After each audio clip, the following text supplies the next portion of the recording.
Hi, this is Heather, and this is another episode of Show Me the Results. So today we're looking at two balls on a billiards table with a plunger force attached to one of them, and we're going to use that to hit this first ball into the second ball. And what do you expect the results to be? The balls have the same size and the same mass. What do you expect to have happen?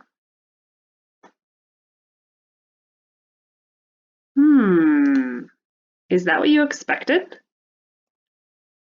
Okay, what just happened? What about if we change their elasticity? What do you think will happen if it allows for an elastic collision? Oh. Okay, finally, show me the results if the masses are different. So let's change the mass of the second ball to be 10 times bigger. Ready?